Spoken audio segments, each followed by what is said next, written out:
চৈত্রের উত্তপ্ত আবহে নগর যেন মরুভূমিতে পরিণত হয়েছে। শহর জুড়ে বৃষ্টির জন্য হাহাকার। আরোপিত শীতলতার আচ্ছাদনে আচ্ছাদিত আবির, তবুও গাত্র ঘেমে নাজেহাল অবস্থা। পূর্বের তুলনায় কয়েক ডিগ্রি সেলসিয়াস তাপমাত্রা বেড়েছে। এক ফোঁটা বৃষ্টির আশায় সবাই অসহায়ের মতো আকাশের পানে চেয়ে আছে।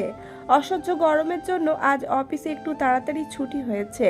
আবিরকে ফুপি সকাল থেকে কয়েকবার কল দিচ্ছিল। আবির সুস্থ হয়েছে শুনে বারবার যেতে বলছিল, কিন্তু আলী আহমেদ খান আবিরকে কোনো মতে যেতে দিবেন না। অন্তত পক্ষে এই ভর দুপুরে তো নয়ই, এমনকি বিকেলেও যেতে দেননি। আবিরও বাবার মুখের ওপর কিছু বলেনি। আবির বাসায় ফেরার পর থেকে দেখছে মেঘ আর মিম মামনিদের পেছন পেছন ঘুরঘুর করছে।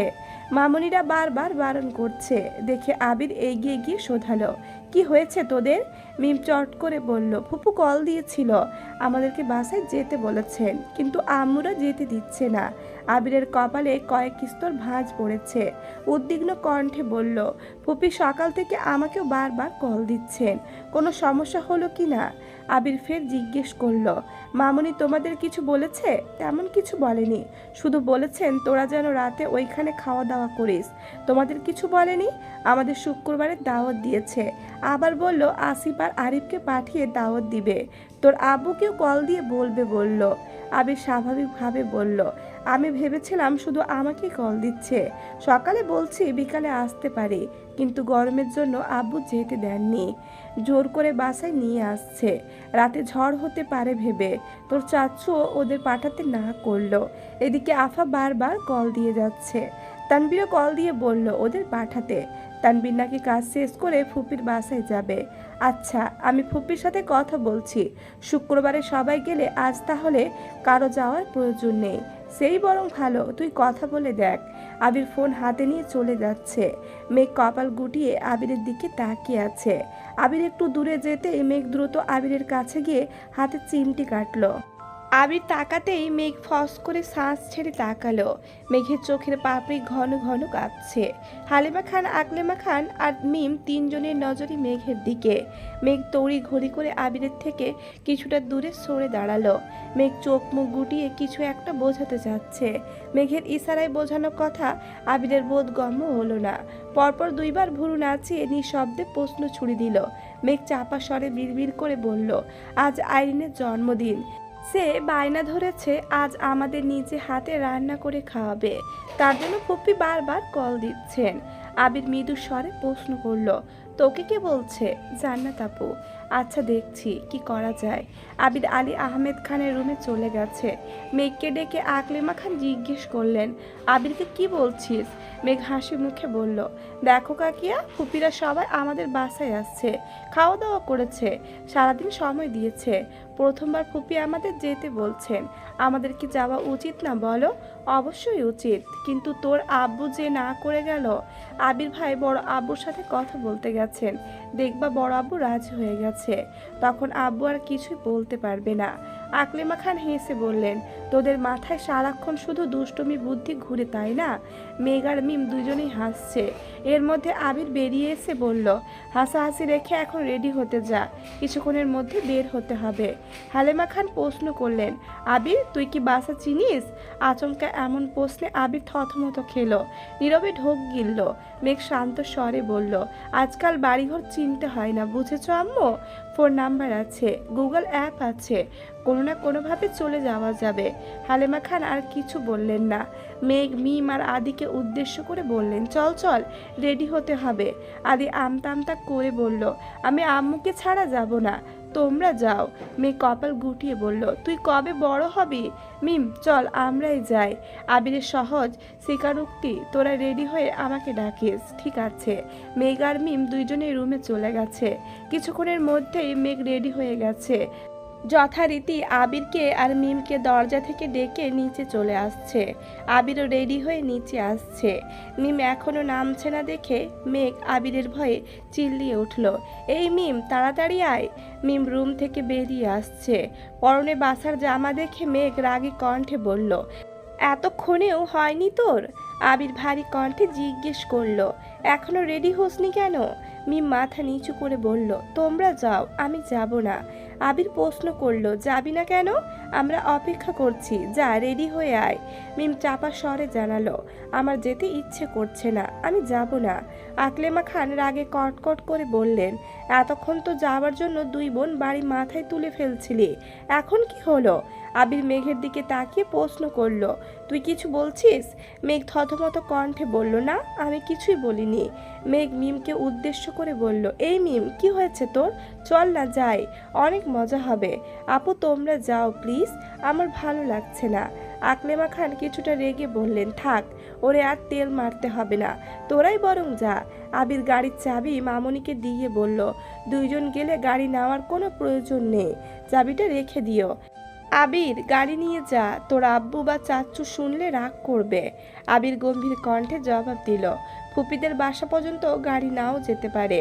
আবির বেরিয়ে গেছে। মেঘ কিছুক্ষণ দাঁড়িয়ে নিজেও ছুটল।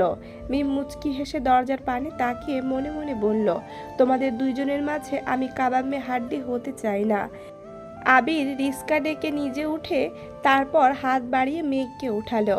মেঘ ঘাড় ফিরিয়ে আবিরের দিকে তাকিয়ে আছে, দৃষ্টি তার নিরেট। পাশাপাশি বসাতে আবিরের হাতের সাথে বারবার ধাক্কা লাগছিল। অজান্তে মেঘের বুকের বাম পাশে ব্যথা অনুভব হলো। আবিরের সংস্পর্শে পেয়ে মেঘের মন কল্পনায় ভাসতে শুরু করেছে। আবির তাকাতে সরাসরি মেঘের চোখে নজর পড়ল। মেঘের গভীর চাউনি, রাস্তার পাশের কৃত্রিম আলোতে আবিরের কাদম্বিনীকে অতি মায়াবী লাগছে। আবির টেনে হিচড়ে দৃষ্টি সরালো। এই চোখে বেশিক্ষণ তাকিয়ে থাকলে আবির নিজের ওপর নিয়ন্ত্রণ হারিয়ে ফেলে, অন্য জগতে পাড়ি জমাতে ইচ্ছে করে। প্রায় অনেকটা পথ অতিক্রম করে ফেলেছে, অথচ মেঘ ঘুরে আটকে আছে। অবশেষে আবির গলা খাখারি দিয়ে ধীর কণ্ঠে প্রশ্ন করল, আইনের জন্য কি নিব? আবিরের কণ্ঠ শুনে মেঘ চমকে ওঠে। রিস্কার গতি আর নিজেকে একসঙ্গে সামাল দিতে না পেরে নড়ে ওঠে। আবির তৎক্ষণাৎ বাম হাতে মেঘের কাঁধে হাত রেখে স্বাভাবিক কণ্ঠে প্রশ্ন করে, ঠিক আছিস? হ্যাঁ। আইনের জন্য কি নিব? আপনার যা ইচ্ছে নিন। আমি আন্দাজে কি নিব? মেয়েদের পছন্দ অপছন্দ সম্পর্কে আমার তেমন ধারণা নেই, তার জন্যই তো তোর মতামত জানতে চাইছি। মেঘ আর চোখে আবিরের দিকে তাকিয়ে প্রশ্ন করলো, আপনি আমার মতামত জানতে চাচ্ছেন? বাহ বাহ, মতামত জানতে চেয়ে অন্যায় করে ফেললাম নাকি? হ্যাঁ করেছেন, অনেক বড় অন্যায় করেছেন। বাই দ্য ওয়ে, আপনি মেয়েদের পছন্দ অপছন্দ জানেন না, তাহলে আমাকে সুন্দর সুন্দর গিফট দেন কিভাবে? তুই সব কিছু নিজের সঙ্গে তুলনা করিস কেন বুঝলাম না। তোকে কিছু দিতে গেলে আমার একেবারের জন্য ভাবতে হয় না। আমি কনফিডেন্টলি বলতে পারি, আমার দেওয়া 20 টাকার একটা গোলাপ কিংবা 20,000 টাকা দামের কোনো গিফট, দুইটাই তোর কাছে সমান গুরুত্বপূর্ণ। বাকিদের ক্ষেত্রে আমি তা পারবো না। মেঘ বিপুল চোখে তাকিয়ে মনে মনে আওড়ালো, এই কনফিডেন্সটা নিয়ে আমায় প্রপোজ করতে পারেন না? আপনি তো জানেন আমি হ্যাঁই বলবো, তাহলে কেন করেন না প্রপোজ? আবির মেঘের গাঢ় কালো পল্লবে চোখ রেখে বলল, এভাবে তাকাস না মেঘ, তছনছ হয়ে যাব। মেঘ সঙ্গে সঙ্গে চোখ নামিয়ে নিল। আবির ভাই নামক অসুখটা ইদানিং মেঘকে আষ্টে পিষ্টে ধরেছে। আবিরের বলা কথা আচরণ সবেতেই অন্যরকম মাধুর্যতা মিশ্রিত। ধীরে ধীরে মেঘও বুঝতে পারছে আবির ভাই তার জীবনে বিশাল আকৃতির গাছের ন্যায় ভূমিকা পালন করছে। গাছের শেকড় আর ডালপালার মতোই মেঘকে সকল প্রকার অশুভ অচল থেকে আগলে রাখছে। আইনের জন্য গিফট কিনে যথাসময়ে বাসায় উপস্থিত হয়েছে। ততক্ষণে তানবীরও চলে আসছে। আড্ডা খাওয়া দাওয়া শেষে প্রায় অনেক রাত করে ফুপির বাসা থেকে বেরিয়েছে। ততক্ষণে আকাশ ঘুটঘুটে অন্ধকার হয়ে গেছে, মাঝে মাঝে বিদ্যুৎ চমকাচ্ছে, সাথে মেঘের গর্জন। মেঘ উৎফুল্ল মেজাজে সামনে হাঁটছে। তানবীর বাসা থেকে বেরিয়ে তপ্ত স্বরে বলল, ভাইয়া অনেক রাত হয়ে গেছে, তুমি বরং বনুকে নিয়ে বাইক দিয়ে চলে যাও। বাসা থেকে অনুমতি নিয়ে প্রথমবারের মতো ওকে নিয়ে রাতের বেলা বেরিয়েছি। এত তাড়াতাড়ি বাসে চলে গেলে কিভাবে হবে? তাছাড়া আব্বু আমায় বাইক চালানোর অনুমতি দেননি। হাজার হোক আমি আব্বুর বাধ্য সন্তান, আব্বুর অনুমতি ব্যতীত বাইক চালাতে পারি না। দিনের অবস্থা ভালো না, কিছুক্ষণের মধ্যে বৃষ্টি নামবে। তারপর ভিজে যেতে হবে। ভিজলাম, সমস্যা কি? জ্বর হলে না হয় দুইজনেরই হলো। তানবীর রাগী স্বরে বলল, একবার জ্বরে ভুগে শিক্ষা হয়নি তোমাদের? আবির নাক কুঁচকে বলল, তখন কি একসাথে ভিজছিলাম নাকি? তাছাড়া মাঝে মাঝে বৃষ্টি বিলাস করা ভালো, এতে ভালোবাসা বাড়ে, বুঝছিস? হ্যাঁ, তোমার প্রেম বিষয়ক আজগুবি লজিক খুব ভালোভাবে বুঝতে পারছি। আবির এগিয়ে যেতে যেতে বলল, তুই কিন্তু একা বাসায় যাস না। তানবীর চিবিয়ে চিবিয়ে বলল, হ্যাঁ হ্যাঁ, তোমাদের জন্য আমি এখন গাছতলায় বসে থাকি আর শুধু শুধু বৃষ্টিতে ভিজি নাকি? আবির ঘাড় ঘুরিয়ে মুচকি হেসে বলল, ভাইও তোর, বোনও তোর, তাই দায়িত্বটাও তোরই। আবির হাসতে হাসতে সামনে চলে গেছে। তানবীর না চাইতে মৃদু হাসলো। আবিরের যখন যা ইচ্ছে হয় তাই করে, এটা তানবীরের থেকে আর কেউ ভালো জানে না। আবিরের সব পাগলামির একমাত্র সাক্ষী তানবীর। আবিরের বৃষ্টিতে ভিজতে ইচ্ছে হচ্ছে, মানে এখন তাকে ভিজতেই হবে। তানবীর বাইক স্টার্ট দিয়ে ওদের পাশ কাটিয়ে যেতে যেতে আবারও বলল, তাড়াতাড়ি চলে এসো। মেঘ আশেপাশে তাকাচ্ছে আর গুটি গুটি পায়ে হাঁটছে। কিছুক্ষণ রাস্তাটা ভালোভাবে পর্যবেক্ষণ করে হঠাৎ প্রশ্ন করলো, এই রাস্তা দিয়ে গাড়ি নিয়ে ঢোকাই যেত, তাহলে আনেননি কেন গাড়ি? কেন আনেনি তার উত্তর এখন তোকে দিতে পারবো না, সময় হলে নিজেই বুঝতে পারবে। মেঘ বলার মতো কথা খুঁজে পাচ্ছে না বলে চুপচাপ হাঁটছে। আবিরও নিশ্চুপ হাঁটছে। কোলাহল শূন্য নির্জন পথ, রাস্তায় গুটি কয়েক বাইক আপন গতিতে ছুটছে। ফুপিদের বাসার গলি থেকে বেরিয়ে অনেকটা এগিয়ে মেঘ হঠাৎই আকুল কণ্ঠে শোধালো, আমরা বাসায় যাব কিভাবে? বাসায় না গেলে হবে না? মেঘ অবিশ্বাস্য দৃষ্টিতে আবিরের দিকে চেয়ে আছে। এমনিতে অনেক রাত হয়ে গেছে, কোথায় তাড়াতাড়ি বাসে যাওয়ার ব্যবস্থা করবেন তা না, উল্টো মজা করছেন। ধীরে ধীরে বৃষ্টি পড়তে শুরু করেছে। মেঘের গর্জনের শব্দ আর বৃষ্টির বড় বড় ফোঁটা দেখে মেঘ ভেতরে ভেতরে ভয় পাচ্ছে। দিনের বেলা বৃষ্টি তার খুব বেশি পছন্দ হলেও রাতের বেলা বিদ্যুৎ চমকালে মেঘের কলিজা শুকিয়ে যায়। আতঙ্কে মেঘের হাঁটার গতি কমে গেছে, বারবার আকাশের পানে তাকাচ্ছে আর আস্তে আস্তে হাঁটছে। আবির বেশ কিছুক্ষণ যাবৎ মেঘের হাবভাব পর্যবেক্ষণ করে শোধালো, কোনো সমস্যা? মেঘ কাঁদো কাঁদো মুখ করে বলল, আপনি গাড়িটা নিয়ে আসেননি কেন? আমার ভয় লাগতেছে, রাস্তায় একটা রিক্সাও নেই, এখন কিভাবে বাসায় যাব? আবিরের নির্লিপ্ত জবাব এলো, আমি ভেবেছিলাম তুই অনেক সাহসী মেয়ে। মেঘ ঠান্ডা কণ্ঠে বলল, আমি দিনের বেলা সাহসী, কিন্তু রাতের বেলা ভীষণ ভীতু। আবির শান্ত চোখে চেয়ে মনে মনে কিছু একটা ভেবে মৃদু হাসল। মেঘের সেদিকে মনোযোগ নেই। একবার বিদ্যুৎ চমকাচ্ছে আর মেঘের গা কেঁপে উঠছে। আবির উদাসীন কণ্ঠে শোধালো, আমি কাছে থাকা সত্ত্বেও তুই এত ভয় পাচ্ছিস? তাহলে আমি থেকে কি লাভ হলো? মেঘ নিশ্চুপ। ফুটপাত দিয়ে হাঁটছে দুইজন, কারো মুখে কোনো শব্দ নেই। আবির কিছু বলতে চেয়েও বারবার ঢোক গিলে কথা গিলছে। বৃষ্টি স্নাত পথে প্রেয়সীর হাতে হাত রেখে বুকের বাম প্রকোষ্ঠে লুকায়িত কথাগুলো বলার সুপ্ত ইচ্ছে আবিরের মনে ঘুরপাক খাচ্ছে, কিন্তু অদ্ভুত এক দেওয়াল বারবার আটকে দিচ্ছে আবিরকে।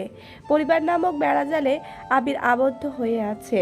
মেঘ আবিরকে ভালোবাসে, অনেক বেশি ভালোবাসে, কিন্তু আবিরকে পাওয়ার জন্য আদৌ কি মেঘ পরিবারের সামনে দাঁড়াতে পারবে? যেখানে আবির নিজেই বাড়ির সবার মুখোমুখি হওয়ার জন্য নিজেকে যোগ্য ভাবতে পারছে না, সেখানে মেঘ তো কিছুই না। ক্ষণে ক্ষণে বৃষ্টি বাড়ছে, সেই সাথে বিদ্যুৎ চমকানোর মাত্রাও বেড়েছে। দুইজনই কাক ভেজা হয়ে গেছে। আবিরের পরনে নেভি ব্লু রঙের শার্টটা ভিজে গায়ের সঙ্গে একেবারে লেপ্টে গেছে। ফোন আর ওয়ালেটটা ফুপির বাসা থেকেই পলিথিনে পেঁচিয়ে নিয়ে আসছিল। মেঘা থ্রি পিস পরেছিল, চুলে খোপা করে মাথায় ওড়না দিয়েছিল, কিন্তু বৃষ্টিতে ভিজে নাজেহাল অবস্থা হয়ে গেছে। সরু রাস্তায় বড় বড় কদম ফেলায় আবির মেঘের থেকে কিছুটা এগিয়ে গেছে। প্রবল বৃষ্টিতে মেঘ হাঁটতেই পারছে না। আবির সামনে থেকে মেঘের দিকে তাকালেই মেঘ তেজপূর্ণ কণ্ঠে বলে উঠল, আপনি আমায় ফেলে চলে যাচ্ছেন কেন? দেখছেন না আমি ভয় পাচ্ছি? আবিরের পদযুগল থমকে গেছে। এক পলক সামনে তাকালো, পুনরায় আর চোখে চেয়ে গুরুগম্ভীর কণ্ঠে বলে উঠল, কোলে নিতে হবে? মেঘ শশব্যস্ত হয়ে আবিরের দিকে তাকালো। সহসা মনে পড়ে গেছে আবিরের সঙ্গে কোনো এক বিকেলে বৃষ্টিতে ভেজার ঘটনা। সেদিন হোঁচট খাওয়ার পরপর আবিরের কোলে তোলার ঘটনা মনে পড়তে মেঘ থতমত খেয়ে বলল, না না, আপনি শুধু আমার কাছাকাছি থাকুন। আবির নিজের হাত বাড়ালো। মেঘ এক হাতে আবিরের হাতটা ধরার চেষ্টা করলো, কিন্তু মেঘের ছোট্ট হাত আবিরের মোটা হাতকে ঠিকমতো ধরতে না পেরে সহসা দুই হাতে আবিরের বাহু চেপে ধরেছে। আবির চাপা স্বরে বলল, মুরগির কলিজা নিয়ে রাতে ঘুমাস কিভাবে তুই? মেঘ ঠোঁট উল্টিয়ে আবিরের দিকে তাকাতেই আবারও বিদ্যুৎ চমকালো। মেঘ ভয়ে দুই হাতে আবিরের বাহু আবারও শক্ত করে ধরেছে। আবিরের নিজের অন্য হাত মেঘের হাতের ওপর রেখে কোমল কণ্ঠে বলল, ভয় পাস না, আমি আছি তো। আবিরের স্পর্শ, সেই সঙ্গে মোলায়েম কণ্ঠে বলা ছোট্ট একটা কথাতেই মেঘের মন থেকে ভয় ডর সব একেবারে চলে গেছে। দীর্ঘ নিঃশ্বাস ছেড়ে আকাশের পানে চেয়ে মুচকি হেসে বলল, আমার আবির ভাই আমার পাশে থাকলে আর কিছু চাই না। যদি আজ আমার মৃত্যু হয় তবে যেন আবির ভাইয়ের বুকে মাথা রেখে মরতে পারি। আস্তে আস্তে মেঘের ভয় অনেকটাই কেটে গেছে। আবিরের হাঁটার সাথে তাল মিলিয়ে মেঘও নিজের মতো হাঁটছে। তবে আবিরের হাত একবারের জন্য ছাড়ছে না। মেঘ আর আবির ফুপ্পিদের বিষয়ে টুকিটাকি কথা বলছে। এত বছর আবিরকে নিয়ে তেমন মাথা না ঘামালেও এখন আবিরের ব্যাপারে মেঘের খুব চিন্তা। মেঘ আচমকা প্রশ্ন করে বসলো, আবির ভাই, আপনি কি এখনও সিগারেট খান? আবির ভুরু গুটিয়ে বলল, না। কেন? সত্যি করে বলুন, আপনি কবে থেকে সিগারেট খাওয়া শুরু করেছিলেন আর কবে শেষ করেছেন, নাকি এখনও খান? রোমান্টিক আবহাওয়ায় মেঘের এমন প্রশ্ন আবিরের কাটা গায়ে নুনের ছিটার মতো লাগছে। আবির কড়া গলায় বলল, এখন এসব প্রশ্ন করার সময়? মেঘ গাল ফুলিয়ে চোখ নামিয়ে ধীর কণ্ঠে বলল, তার মানে আপনি এখনো সিগারেট খান? আবির বিরক্ত হয়ে মেঘের দিকে তাকালো। পরপর এদিক সেদিক তাকিয়ে গম্ভীর কণ্ঠে বলল, আমি মিথ্যা কথা বলি না মেঘ। তারপরেও যদি তোর আমাকে বিশ্বাস করতে কষ্ট হয় তাহলে আমার কিছুই বলার নেই। মেঘ হতবাক হয়ে গেছে। আবিরকে ইদানিং কিছু বললেই ছ্যাঁত করে ওঠে। বিশেষ করে বিশ্বাস নিয়ে কথা বললে তো উপায়ই নেই। মেঘ মনোযোগ দিয়ে কতক্ষণ আবিরকে দেখে প্রশ্ন করলো, কি হয়েছে আপনার? এভাবে কথা বলছেন কেন? আবির জোর গলায় বলা শুরু করলো, আমি কখনোই কারো বিশ্বাস ভঙ্গ করি না। তোর তো নয়ই। সিগারেট আমার নেশা না।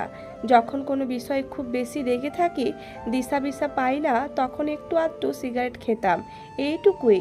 তারপরও এত বছরে হাতে গোনা কয়েকটা সিগারেট খেয়েছি। এইসব এখন অতীত। সিগারেট ছেড়েছি বহুদিন হলো, 6 না পর্যন্ত। সেই দিনের পর তুই কোনোদিন আমার হাতে সিগারেট দেখেছিস, রুমে পেয়েছিস, নাকি আমার গায়ে সিগারেটের গন্ধ পেয়েছিস? তবু কেন এত অবিশ্বাস? তোর সন্দেহের তালিকায় কেন সব সময় আমার নামটাই থাকে? এখনো এই মানুষটাকে একেবারে বিশ্বাস করা যায় না? আবির একরাশ হতাশা নিয়ে কথাগুলো বলেছে। শেষ প্রশ্নগুলো বলার সময় আবিরের গলা কাঁপছিল। অজানা এক ক্রোধে আবির আবার দগদগে স্বরে বলল, তানবীরকে কল দিয়ে তোকে নিয়ে যেতে বলি। মেঘ আর্তনাদ করে উঠল, কেন? আর যাই হোক, আবির কখনো কাউকে জোর করবে না। অন্ততপক্ষে তাকে বিশ্বাস করতে তো নয়ই। আমার সত্যি গাড়িটা নিয়ে আসা উচিত ছিল। মেঘ মায়াবী দৃষ্টিতে চেয়ে শীতল কণ্ঠে বলল, আপনি এভাবে কথা বলছেন কেন? আমি আপনাকে বিশ্বাস করি, অনেক বেশি বিশ্বাস করি, সত্যি বলছি। ভাইয়াকে কল দিবেন না প্লিজ, আমি আপনার সাথেই যাব। আবির উদাসীন কণ্ঠে বলল, যেখানে তুই আমাকে বিশ্বাস করতে পারিস না, সেখানে তোর বাবা মায়ের চোখে তো আমি মস্ত বড় অপরাধী হয়ে যাব। তোর জ্বর হলে কেউ আমায় ছেড়ে কথা বলবে না। আবির 2 পা এগোতেই মেঘ এক হাতে আবিরের আঙুল ধরার চেষ্টা করে, কিন্তু আবির আঙুল ছাড়িয়ে এগিয়ে যেতেই মেঘ তড়িঘড়ি করে আবিরের সামনে গিয়ে সরাসরি আবিরের শার্ট আঁকড়ে ধরে সাফাই দেওয়ার মতো করে আকুল কণ্ঠে বলে উঠল, আমি আর কোনোদিন আপনাকে এমন কথা বলবো না, আপনাকে কখনোই অবিশ্বাস করব না। আপনি যা বলবেন, যে অবস্থাতেই বলবেন, আমি সাথে সাথে বিশ্বাস করে ফেলবো। প্লিজ আপনি রাগ করবেন না প্লিজ, আমি কানে ধরছি। এতক্ষণ আবির শক্ত থাকলেও মেঘের শেষ বাক্যে আবির তৎক্ষণাৎ মেঘের হাত চেপে ধরল। মেঘের হাত তখনও আবিরের বুকেই ছিল, সবেমাত্র কানে ধরার জন্য হাত তুলতেই যাচ্ছিল, তার আগেই আবির আটকে দিয়েছে। আবিরের রাগ মুহূর্তেই দমে গেল। ভারী কণ্ঠে বলল, অতি সামান্য কারণে আবির কাউকে এত বড় শাস্তি দিবে না। মেঘ ফের বলে উঠল, আপনি রাগ করলে আমার খুব ভয় হয়। আবির অনুচিন্তিত মনে শোধালো, কিসের ভয়? মেঘ বিড়বিড় করে বলল, আপনাকে হারানোর। ঝুম বৃষ্টিতে মেঘের বিড়বিড় করে বলা কথাটা আবির ঠিকমতো বুঝতে পারেনি। শিওর হতে আবির পুনরায় শোধালো, কি বললি? মেঘ কিছু না বলে আবিরের ওপর মাথা ঠেকালো। অনেকক্ষণ যাবৎ বৃষ্টিতে ভেজার কারণে মেঘের শরীর ঠান্ডা হয়ে যাচ্ছে। আকস্মাৎ ভয়ে আবিরের বুক কাঁপছে। মেঘের শরীর যদি আবার খারাপ হয়? আবির তড়িঘড়ি করে বলল, শরীর খারাপ লাগছে? মেঘ সহসা আবিরের থেকে দূরে সরে দাঁড়ালো। প্রিয় মানুষের সহচর্য পেলে মানুষ সব ভুলে যায়। মেঘের ক্ষেত্রেও তাই হয়েছে। ঘোরের মধ্যে কখন যে আবিরের বুকে মাথা রেখেছে সেটা খেয়ালই করেনি। আবির ডাকতে মেঘের ঘোর কেটে গেছে। লজ্জায় মাথা নিচু করে সামনে এগিয়ে যাচ্ছে। আবির পিছু পিছু ডাকছে, কিন্তু মেঘ তাকাতেই পারছে না। আবির এগিয়ে গিয়ে মেঘের মাথার কিছুটা ওপরে দুই হাত রাখলো, যেন সরাসরি বৃষ্টির পানি মেঘের মাথায় না পড়ে। মেঘ চোখ তুলে তাকিয়ে দেখলো একবার, পুনরায় লজ্জায় চোখ নামিয়ে নিল। আবির ভাই মানুষটা কেমন জানি, এই রাগ করেন, এই আবার ভালোবাসার চাদরে মুড়িয়ে নেন। ওনার মন বোঝার সাধ্যে পৃথিবীর কারণ নেই। কিছুটা এগোতেই মেঘ চা খাওয়ার জন্য বায়না ধরেছে, অথচ আবির খুঁজছে মেডিকেল শপ। নিজের ইচ্ছেকে প্রাধান্য দিতে গিয়ে অসময়ে মেঘকে নিয়ে বৃষ্টিতে ভিজে এখন নিজেই টেনশন করছে। মেঘের সেদিকে খেয়াল নেই। সে নিজের মতো ঘুরছে আর চায়ের দোকান খুঁজছে। জীবনে প্রথমবার গভীর রাতে বৃষ্টিতে ভিজছে। মেঘের মন এমনিতেই খুব উতলা হয়ে আছে, তার ওপর সাথে আবির ভাই। বাসার সব চিন্তা ভুলে বৃষ্টি উপভোগ করছে আর আবিরের সঙ্গে খুনসুটিতে মেতে আছে। অবশেষে একটা চায়ের দোকানে মেঘকে বসিয়ে আবির পকেট থেকে ফোন আর ওয়ালেট বের করছে। ওপরে টিনের চালে টুপটাপ বৃষ্টির ফোঁটা পড়ছে। মেঘ আপন মনে বসা থেকে সেই চালের দিকে চেয়ে আছে। টিনের চালের মাতাল করা শব্দে মেঘের ভাবনারা ছন্নছাড়া হয়ে যাচ্ছে। মেঘ আবিরের দিকে তাকাতেই আবির বলে উঠল, বৃষ্টির শব্দটা ভালো লাগছে। হ্যাঁ, আগে বর্ষাকালে নানা বাড়ি গেলে এই শব্দটা শুনতাম, অনেক ভালো লাগতো। কত বছর পর আবার শুনছি। আবির প্রশ্ন করল, লাল চা খাবি নাকি দুধ চা? লাল চা খাবো। ঠিক আছে ম্যাম।